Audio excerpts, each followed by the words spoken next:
At the same time as today, we'll be looking at the question of animal cognition, animal minds. Then in the third lecture, we'll be looking at animal ethics. And in the fourth, we'll really come to, in some ways, the culminating topic and the central topic that's sort of bubbling along under the surface all the time, namely how much overlap is there between human and animal nature? Are humans effectively just animals that can think? If we are just animals that can think, what's so good about being able to think, right? So, I mean, you might think, well, animals, for example, can experience pleasure and so can we. And the really nice thing about being alive is experiencing pleasure. So we should be trying to get in touch with our animal natures, not our thinking, specifically human natures. And as we'll see, that's not what they usually say. So that's the plan for the whole 4 lectures. So let's get into our first topic, which is animals in these 4 different global traditions, not including the Islamic world.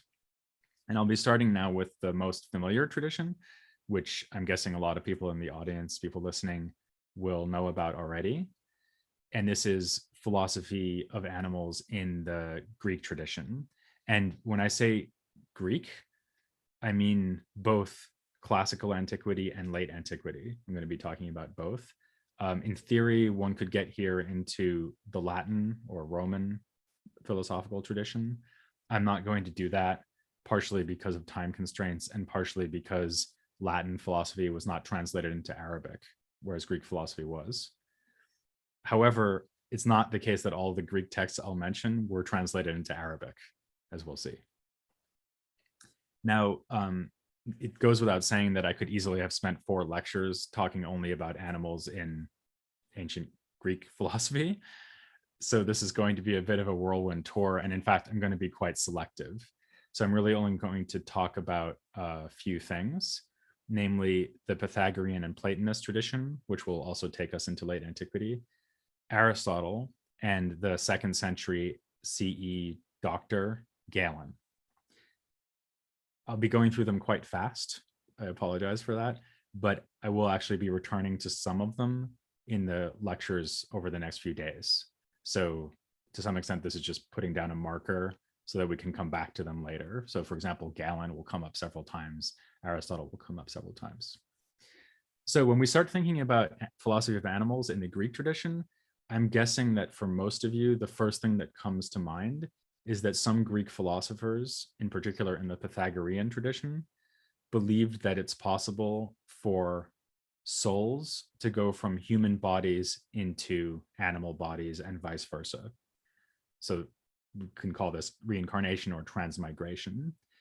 Pythagoras himself supposedly said that souls go into other kinds of animals, eis alla genezon. And there are some nice anecdotes and stories about this. For example, that once he heard a dog being beaten and said, "Please stop, I recognize the voice, that's a friend of mine." Now, personally, I take this to be a joke that someone came up with about Pythagoras and sort of like foisted upon him as a historical figure. And in fact, I don't think we know very much, if anything, about the historical Pythagoras, generally speaking. So rather than getting too worked up about whether, in fact, the Pythagorean tradition of belief in transmigration of souls goes back to Pythagoras himself, we should just kind of accept as granted that there is a belief in reincarnation in Pythagoreanism more generally. And I guess that a lot of people think that it's with Pythagoras that transmigration of souls comes into the Mediterranean intellectual culture. But actually, the Greek philosophers themselves deny that. Or actually, this is not a philosopher, but a historian. The historian Herodotus says that transmigration is not an originally Greek idea, but that it actually comes from Egypt, like a number of other philosophical and scientific ideas that we find in classical Greek philosophy. Remember that the earliest pre-Socratics, for example, Thales, are said to have gone to Egypt or have some kind of connection to Egyptian culture. So, I mean, at the end of this lecture, I'm going to be getting to African philosophy. you might say that we're actually starting with African philosophy because this idea comes from Egypt, supposedly. Wherever it comes from, the theory of transmigration or reincarnation suggests that the soul is, so to speak, neutral with respect to whether it's an animal or human, right? So the soul is whatever it is, and it can be in a human body or it can be in an animal body. Herodotus even says that according to this originally Egyptian theory, the soul puts on bodies the way that you would take on and put off clothes, which of course is something we also find in Plato, right? So think about the dialogue by Plato, the Phaedo. There's this idea, at one point it's suggested that the soul might go through many bodies the way that someone could wear a series of cloaks and the cloaks wear out and you just put on one cloak after another. Maybe the soul puts on one body after another. So that would be one way of thinking about it, is that the soul is neither human nor animal, and that animal and human bodies are kind of accidentally related to the soul. They're just whatever shell the soul has decided to or wound up inhabiting. Another way of thinking about it, though, would be that souls are fundamentally human souls, but sometimes they find themselves in animal bodies. It's not quite clear which way we should think about it. But I think probably the dominant trend in both ancient Greek ideas about reincarnation and also classical Indian ideas of reincarnation, which we'll come to shortly, are the dominant idea is that the soul is supposed to be a human, but sometimes it finds itself in an animal body. But of course, if you look around, you can see there are more animals than humans. So even if the souls are supposed to be in human bodies, usually they're not.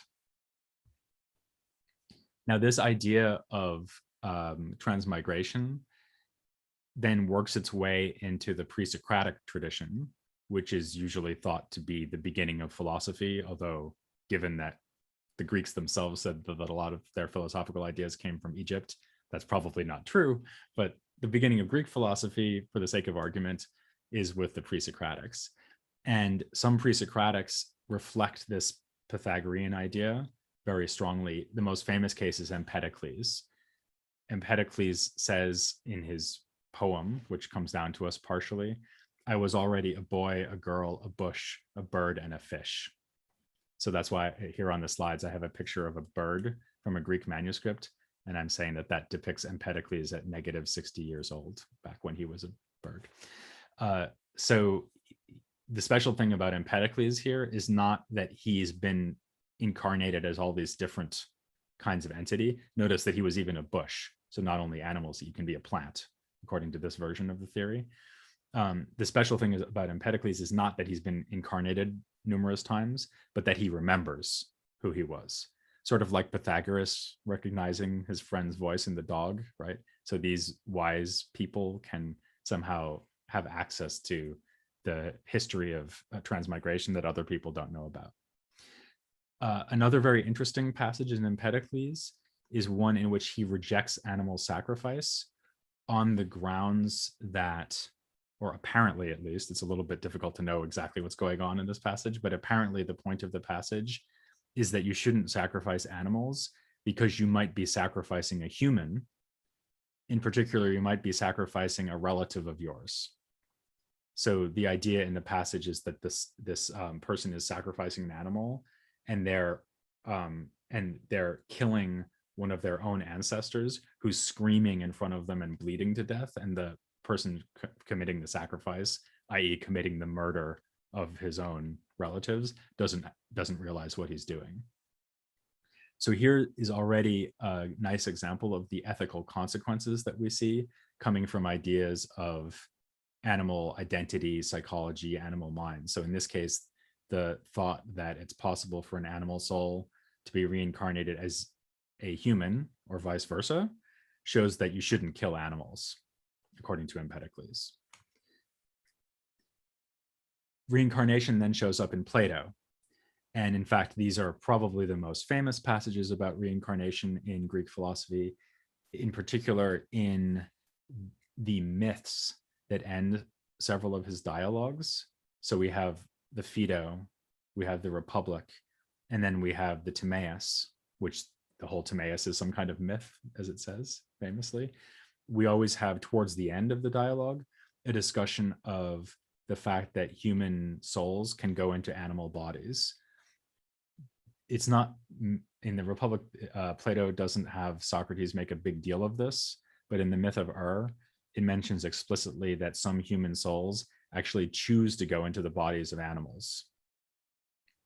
And in the Phaedo, it says in a more detailed way that animal bodies are given to human souls as a kind of punishment for the way that they've lived. So for example, brutal and violent people may be reincarnated as wolves, whereas orderly, well-behaved people may be reincarnated as ants because they live in a kind of orderly fashion.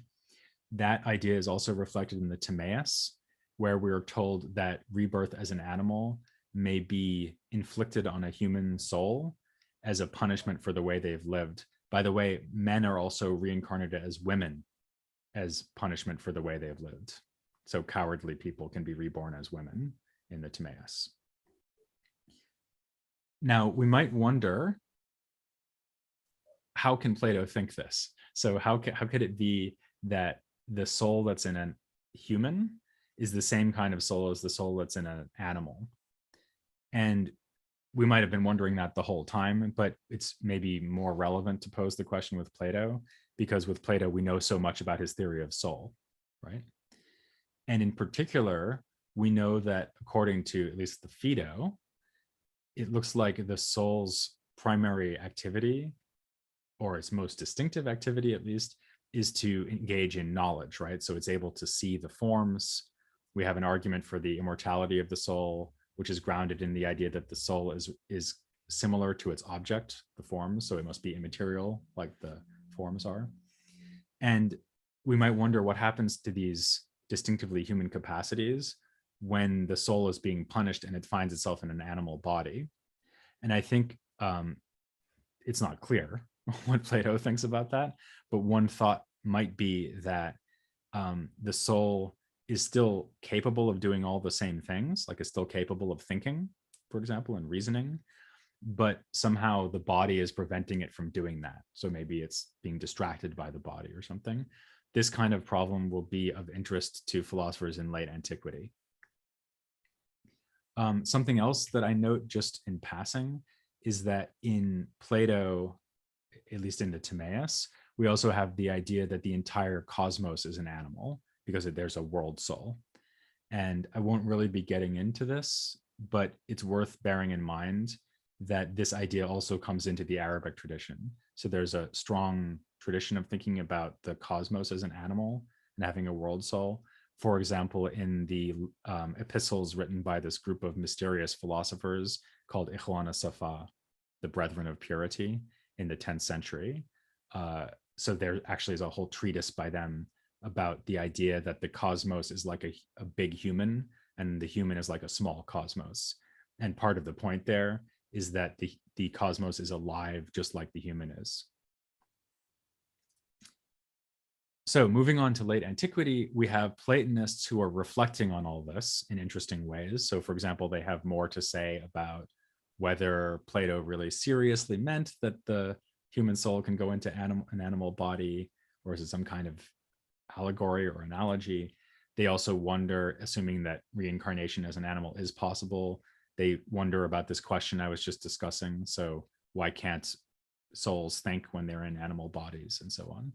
But the most famous and striking thing that we find in late antiquity is that there are two Platonist philosophers, Plutarch and Porphyry, who follow up what we've seen in Empedocles by arguing that we should not kill animals. In particular, we should not engage in animal sacrifice, which is a very contentious and provocative thing to say in the context of late antiquity, because animal sacrifice is not something they did for fun.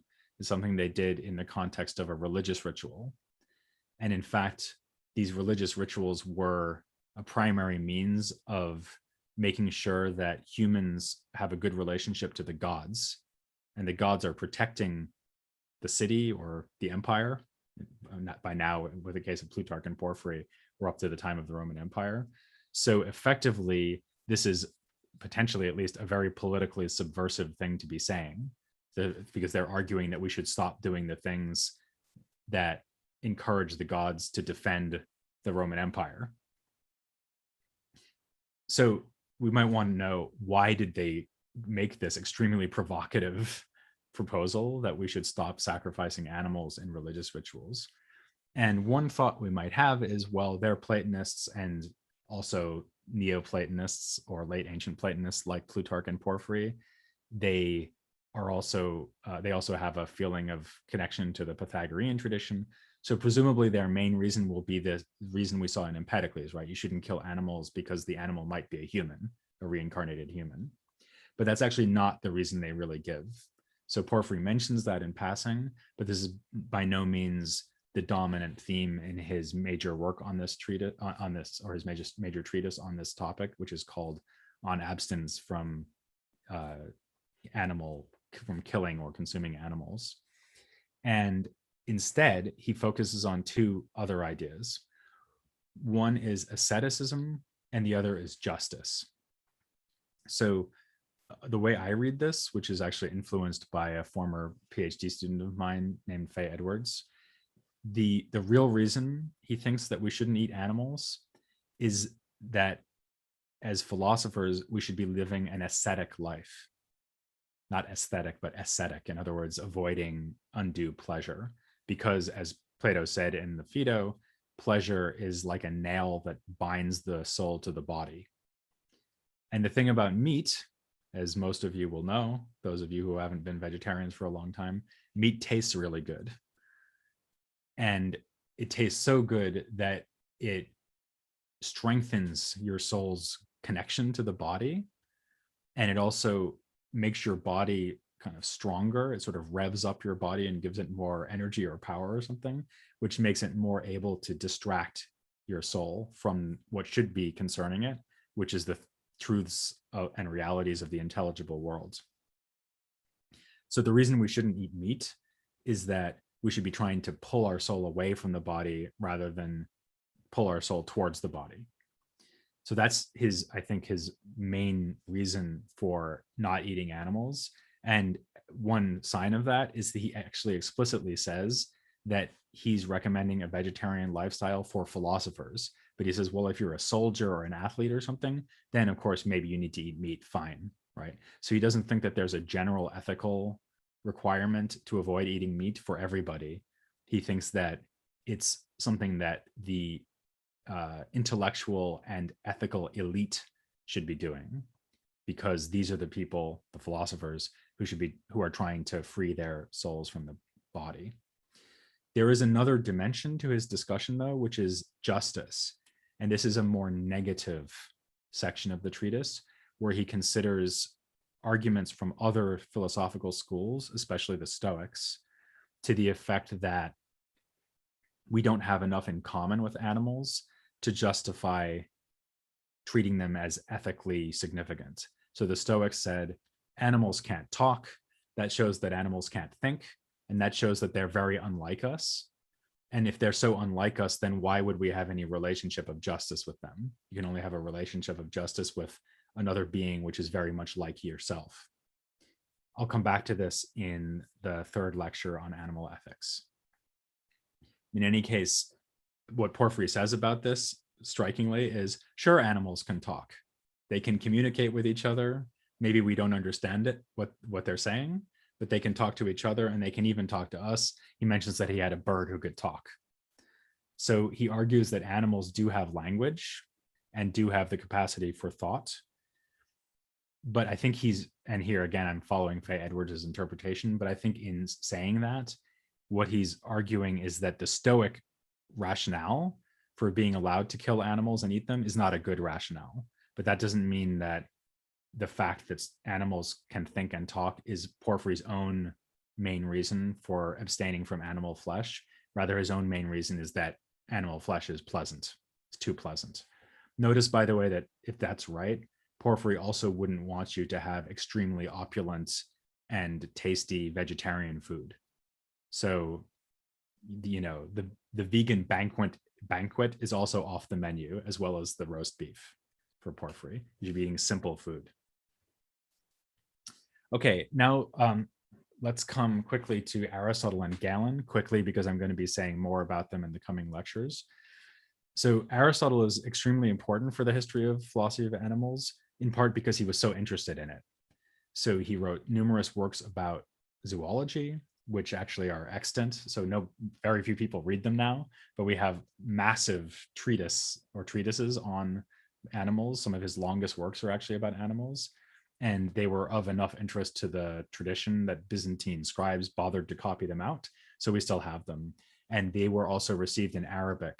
They're kind of combined as a single treatise called Kitab al-Hayawan, which means Book of Animals in Arabic. And that means that Aristotle's scientific ideas about animals are available to the Arabic tradition. That includes his claim that, or maybe better, not his claim, but his approach to classifying animals. So his idea is that there are general types of animals called genera. In fact, the highest genus would be animal itself in this case. And then there are species that fall under that genus. So as I said at the beginning, humans are rational animals. And the idea there is that we are a species that belongs to the genus of animal, but we have something distinctive that makes us unlike the other species, namely rationality. Also, famously, Aristotle has a teleological approach to nature, which means that he thinks that the things of nature are purposive, they have goals. And he applies that, for example, to animal limbs, or the parts of the animal body, or actually animal organs in general, not only their limbs. So he analyzes the purpose of reproductive organs, the heart, the lungs, the brain, you name it. He's wrong about a lot of this, of course, but his purposive approach to animal anatomy is going to be influential both in later antiquity and in the Arabic tradition. His account of animal psychology is also very influential. So if you think about his work on the soul, or De Anima, a lot of that text, in fact, almost all of that text, is applicable to animal souls just as much as it is to human souls. There's 2 chapters about intellect or reasoning. And other than that, the entire De Anima, 3 books worth of the De Anima, applies to animal souls just as much as it does to human souls. So everything he says about sensation, imagination, and self-motion, also nutrition, all of that is applicable to animals just as much as to humans. And we're going to see that that has a huge impact on the Arabic world. Also, smaller treatises like his treatises on memory or on sleep, things like that, they're also just as applicable to animals as they are to humans.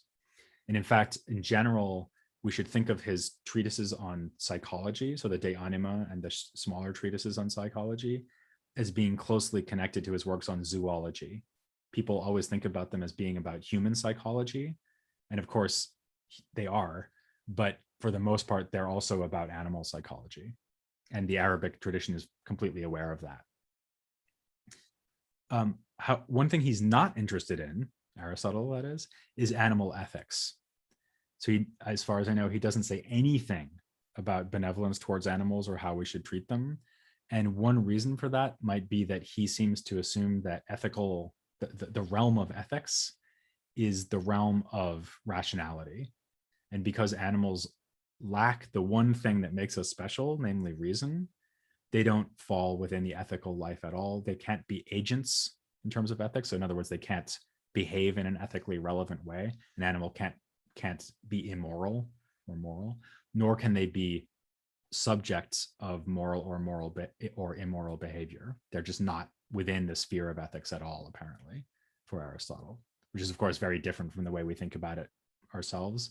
As we'll see in the 3rd lecture, it's also different from the way that was seen in the Islamic world. Also very influential for the Arabic world, and also, by the way, for the Latin world, Latin-speaking medieval world, and Renaissance world even more so. I won't get into that, but it's worth knowing, is Galen. So as I said, he lives in the 2nd century, and he's the most important figure in the history of medicine. I mean, he's not just the most important figure in the history of ancient medicine. He's the most important figure in the history of medicine, full stop. He is for Aristotle, he is to medicine what Aristotle was for philosophy. So just as for almost 2000 years, philosophy is usually an engagement with Aristotle, for the same 2000 years, plus a little bit more, medicine is mostly an engagement with the works of Galen. Not 2000 years, maybe 1000 years.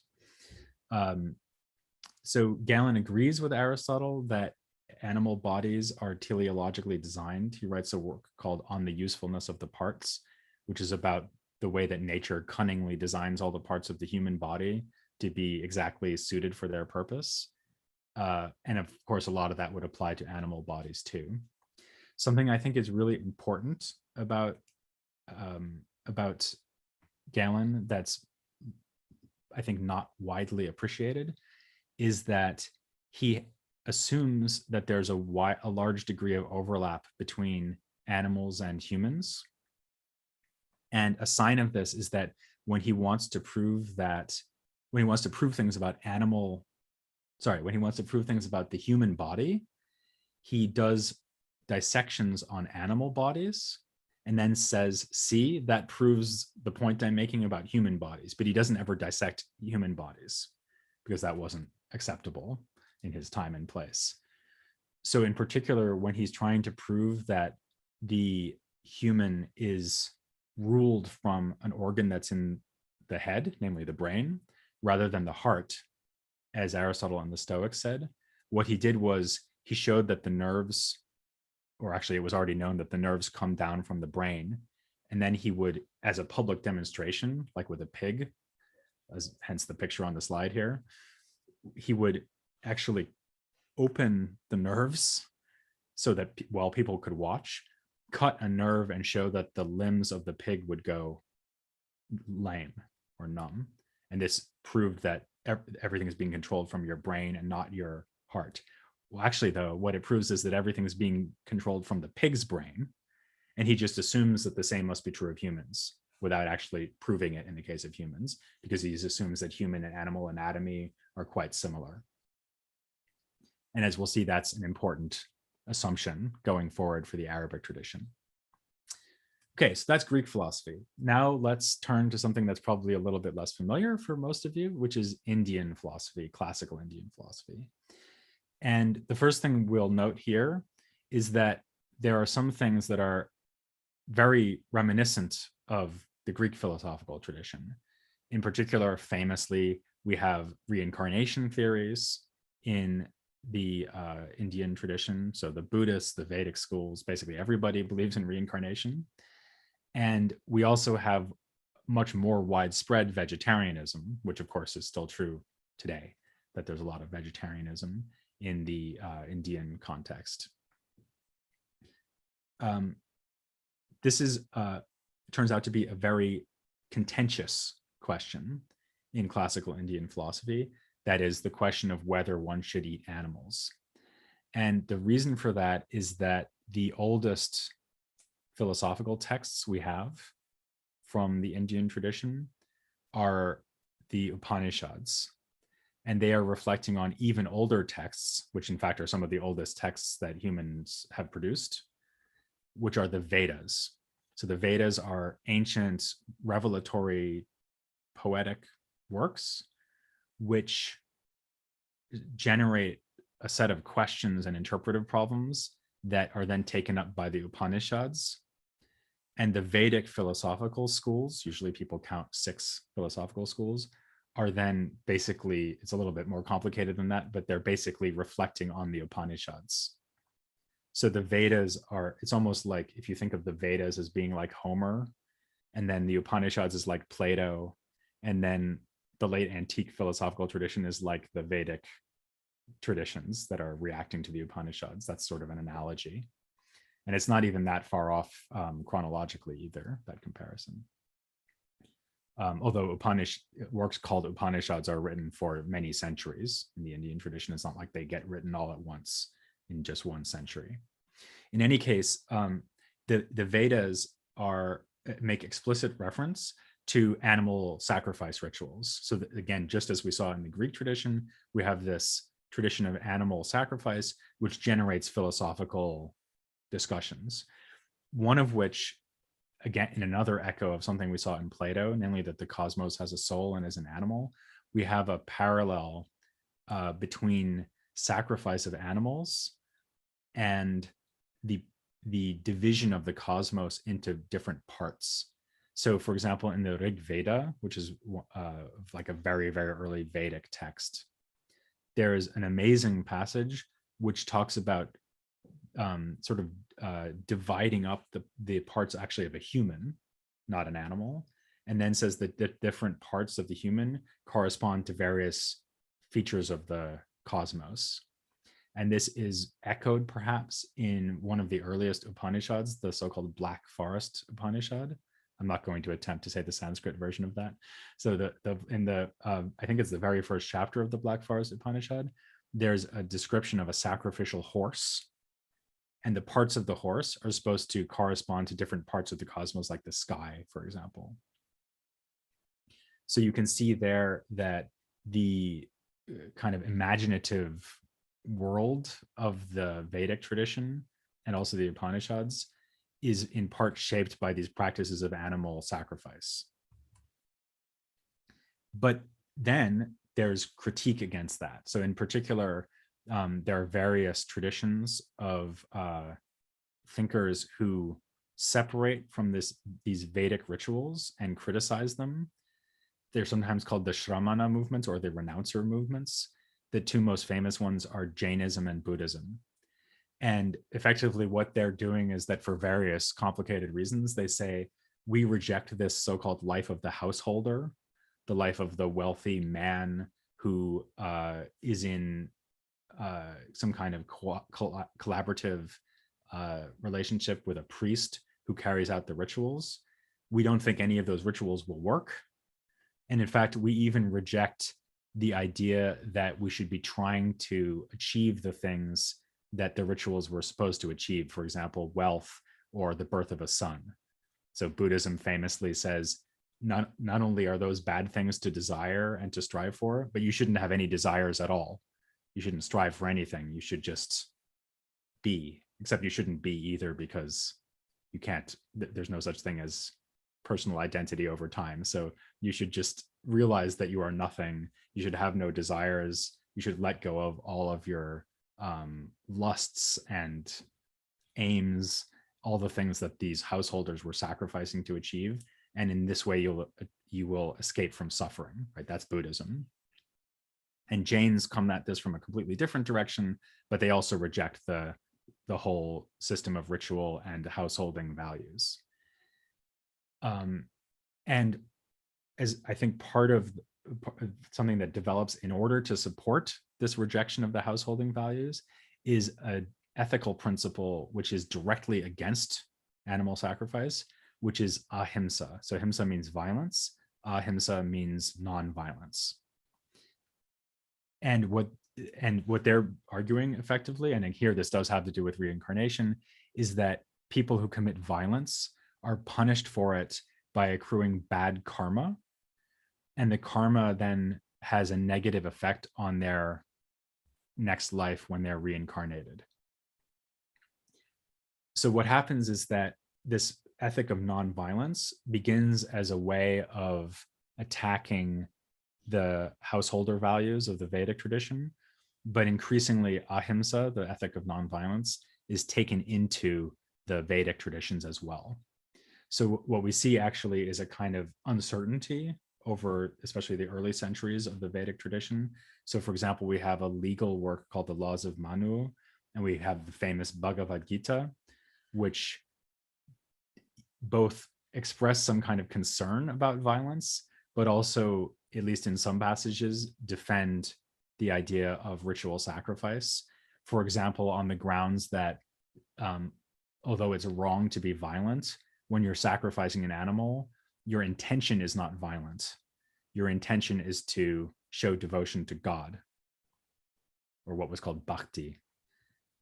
And as long as this is your motivation, you're allowed to sacrifice the animal. But if you're sacrificing the animal just because you want to eat it, that would be a bad motivation. And so then you would be punished. Okay, so they sort of distinguish between two different ways of committing the same action.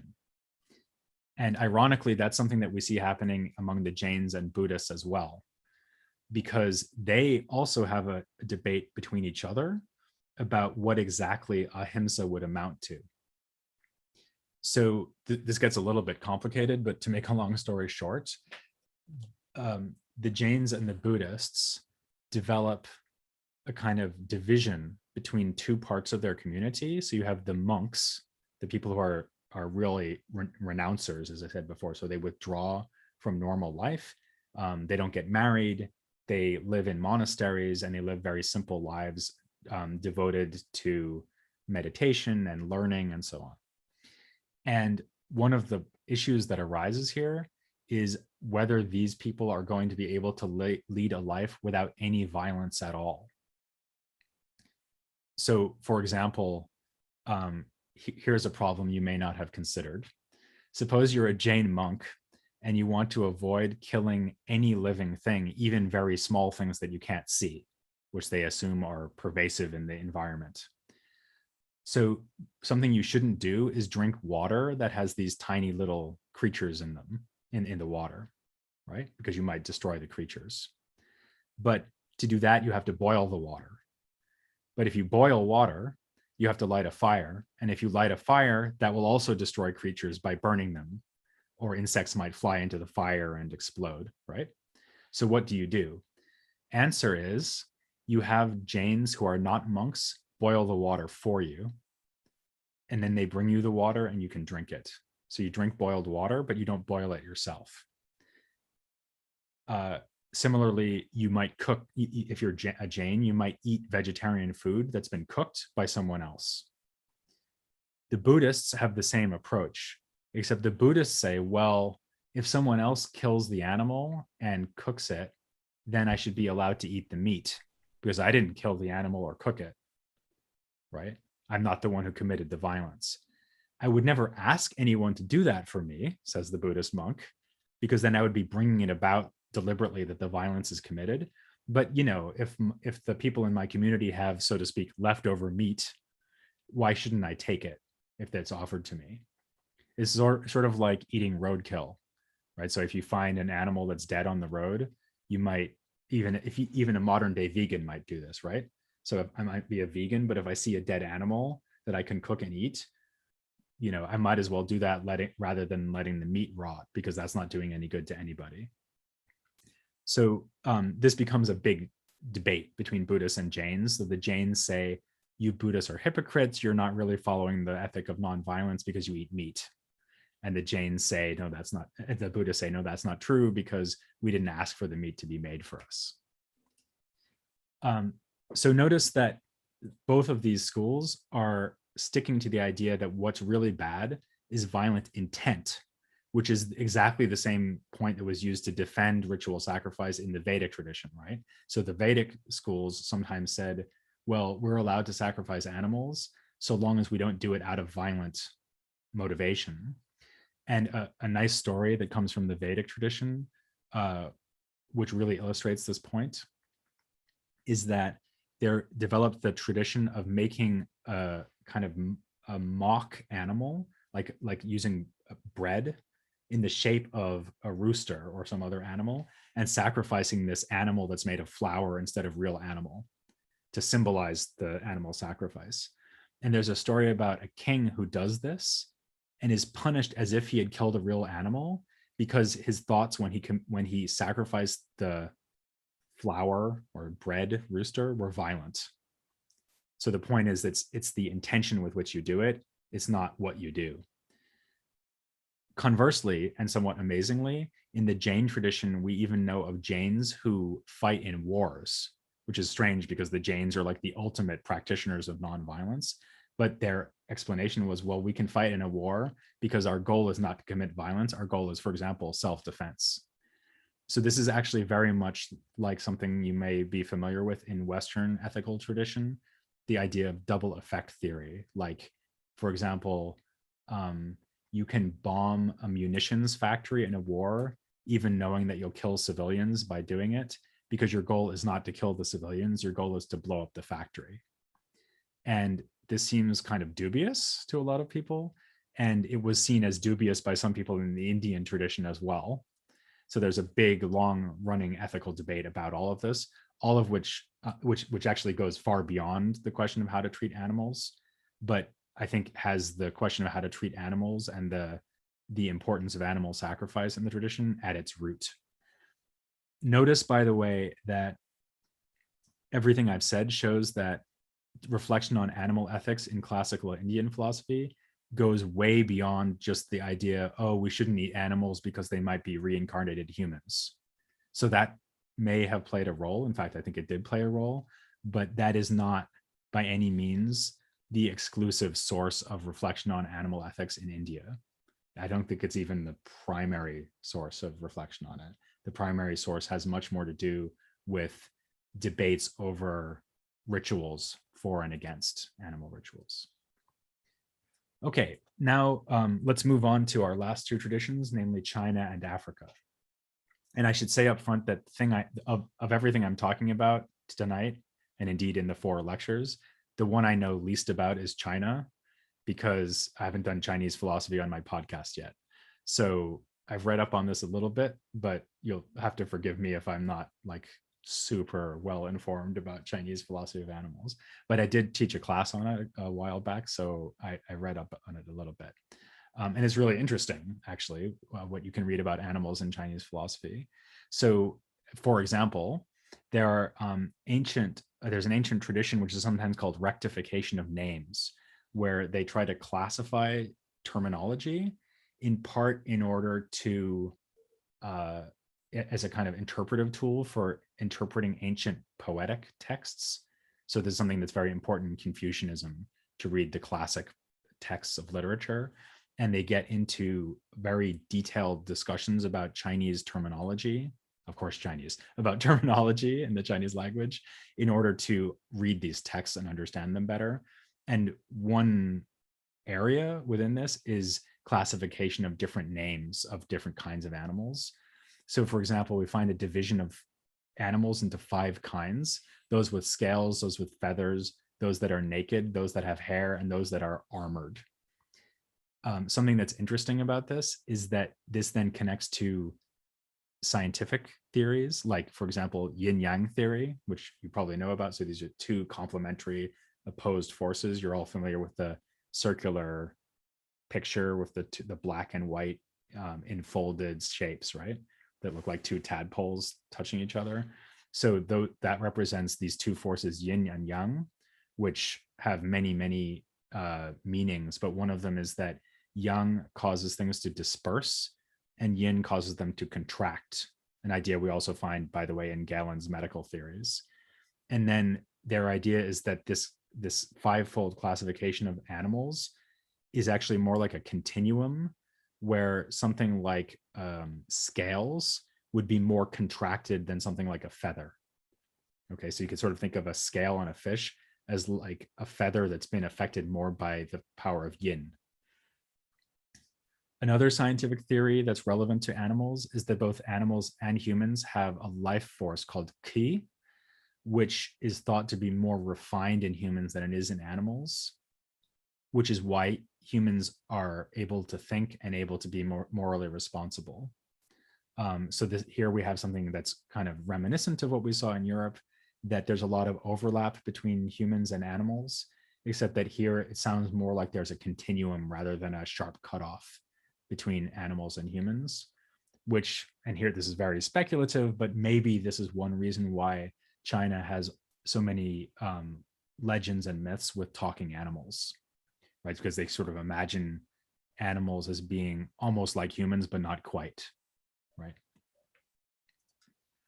I think a particularly interesting question that arises about animals in the Chinese tradition concerns whether you can fit animal ethics into what is the most famous ethical tradition of ancient China, which is Confucianism. So obviously ideas inspired by Kongzi, who's known as Confucius, usually in English.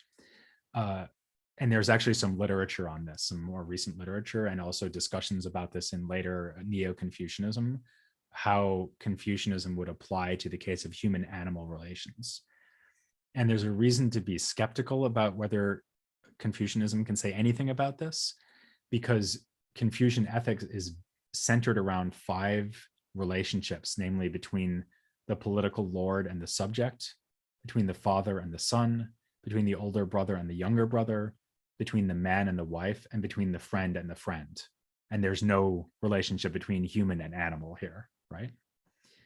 And in fact, there's even some reason in the original Confucian texts to think that these 5 ethical relationships exclude the animal-human relationship. For example, Kongzi himself supposedly drew a contrast between the way that sons should treat fathers and the way that animal owners should treat the animals, because he says when you're treating your parents well means more than just keeping them well fed like you would with one of your animals, right?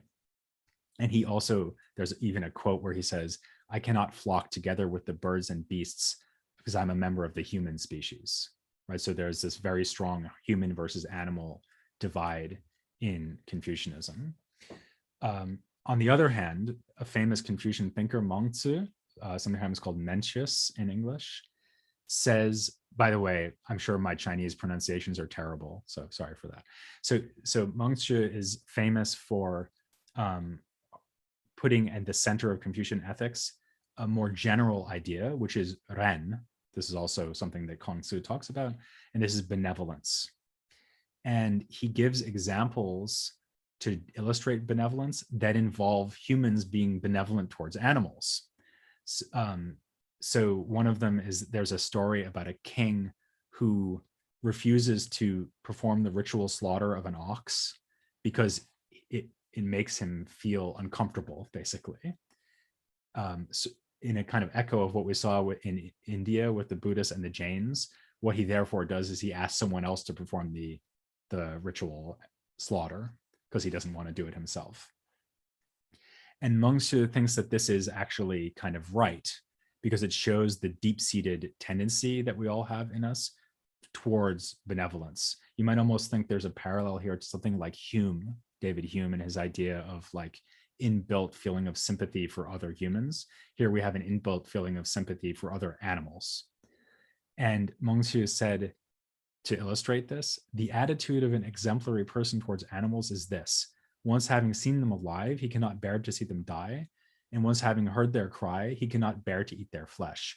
That is why the exemplary person stays out of the kitchen, which is kind of funny, but also I think very telling, because the idea is not you should be a vegetarian. The idea is that a person of refined feeling doesn't want to see the animals being slaughtered and cooked, but that doesn't mean he wouldn't eat the animals once it's brought to him at the table.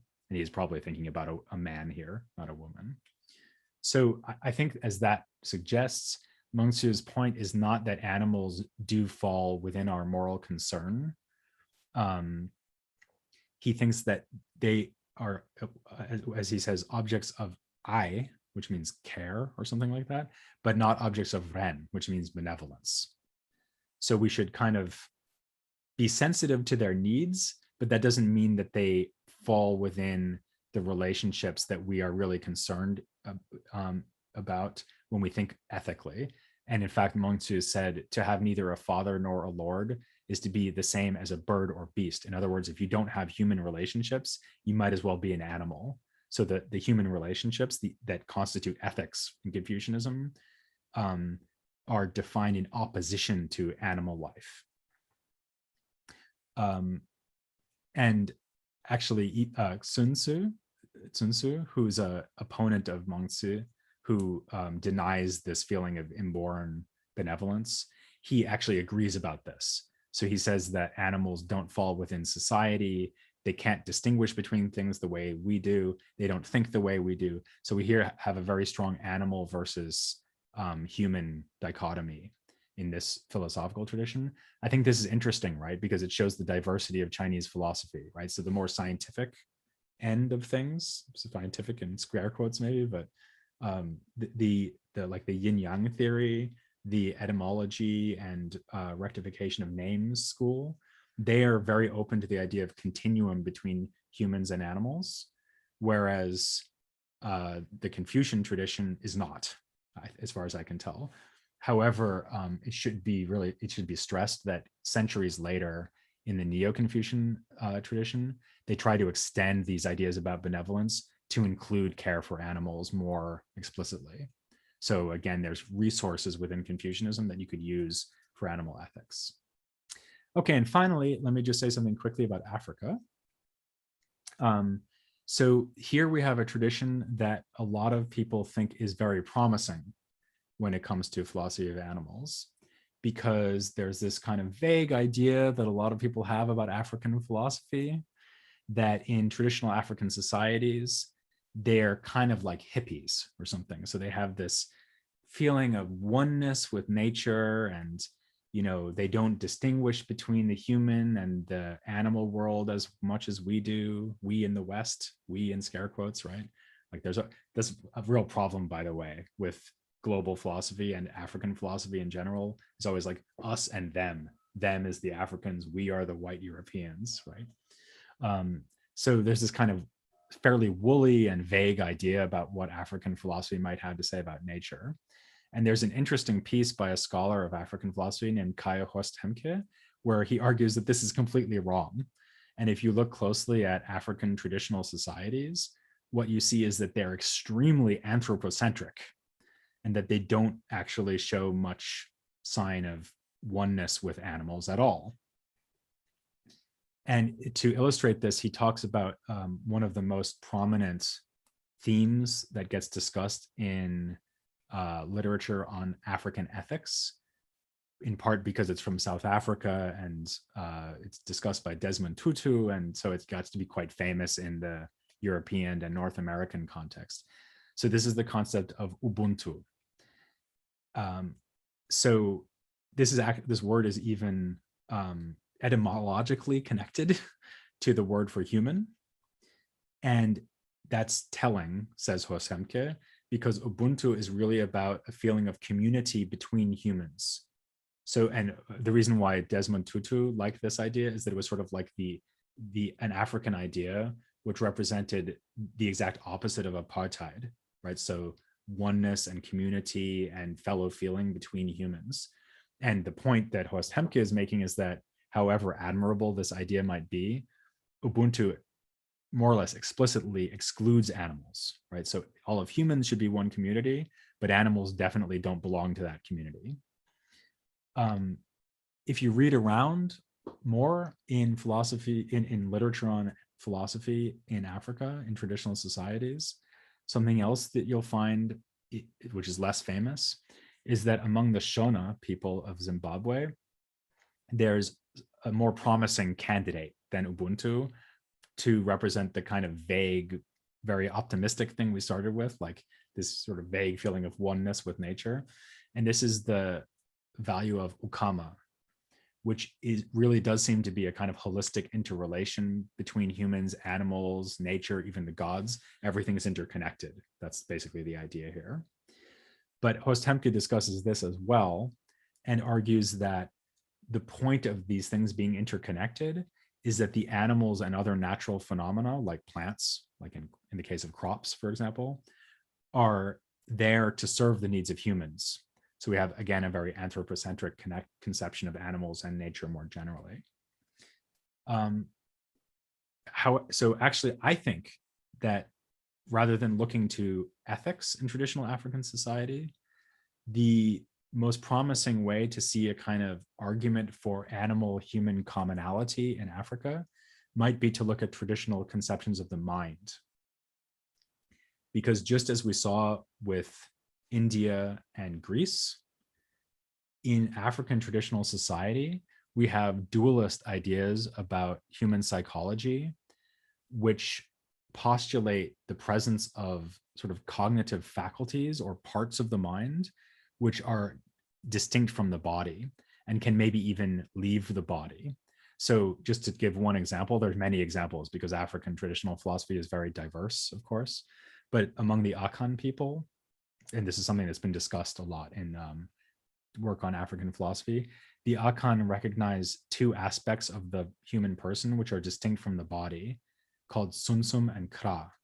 Kra is kind of like a guardian spirit or daimon in Greek tradition. And then the sunsum is like your actual consciousness, perhaps.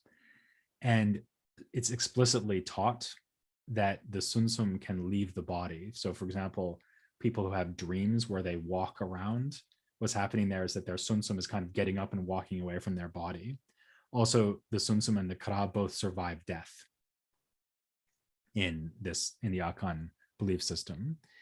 And this would go well with the idea that humans might be reincarnated as animals, something that we again find in African traditions, or even the idea that we find in some African religious and magical practices that are sometimes called witchcraft by Western scholars, to the effect that there are some people who are able to turn themselves into animals, right? So if you have this theory of mind that the Pythagoreans and the Upanishads have, namely that the person is like a soul or some kind of mental principle, which has a sort of tenuous relationship to the body, it can leave the body and move into another body, then why not think that the soul could be connected to an animal body instead of a human body? Okay, so that pretty much wraps it up for today. I want to just leave you with a few last thoughts since I've been talking for about an hour, which is, first of all, again, I haven't said anything about the Islamic tradition, but I think that we're now prepared to tackle the Islamic tradition over the next 3 days in several ways.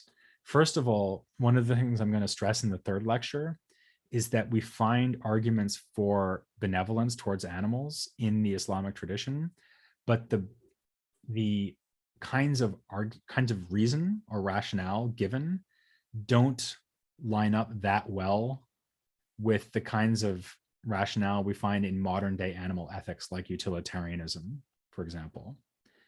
And I think that the survey I just gave of global philosophy is hopefully helpful here, because it shows how many different kind of unexpected grounds you can find for benevolence towards animals. So we talked about karma theory, we talked about reincarnation, we talked about Porphyry saying the reason not to eat animals is because philosophers shouldn't enjoy pleasure too much. So these are like very surprising reasons to be nice to animals. And we're going to see surprising reasons to be nice to animals in the Islamic tradition too, which partly overlap with what we just saw and partly overlap with modern day animal ethics in interesting ways, I think. Something else we've seen is that dualism tends to kind of break down the barrier that you might see between human and animal bodies. And I think that that's also true of the Islamic tradition in a different way, because we're going to find a lot of dualist theories of animal minds and human minds tomorrow when I talk about animal theories of animal cognition. But we're not going to see dualism work out in quite the same way, because we're not going to see nearly as much emphasis on reincarnation. So we're not going to see the idea that souls sort of go from one body to another and it might be a human or an animal, but we are going to see that dualist theories play an important role in seeing commonality between humans and animals. We've also seen that in all of, not in all of these ancient traditions, but in some of them, so especially with Galen in the Greek tradition and with the theory of Qi and Yin Yang in the Chinese tradition, we have a lot of commonality between the bodies of humans and animals. And in general, we might say that in these traditions, there's a kind of tension between drawing a sharp contrast between humans and animals, which all of these traditions do at least some of the time. So think of Confucianism, think of Aristotelianism, think of Ubuntu ethics in Africa. So we have some tendencies towards drawing a really sharp contrast between human nature and animal nature, but then we also have tendencies towards seeing continuity between humans and animals. So for example, with Yin Yang theory, or with Porphyry's argument that animals can talk, or with the Indian theory of reincarnation, etc. So that gives us a lot to chew over, so to speak, as we prepare to tackle the Islamic world in the next 3 lectures. But for now, thanks very much for your attention. Thank you.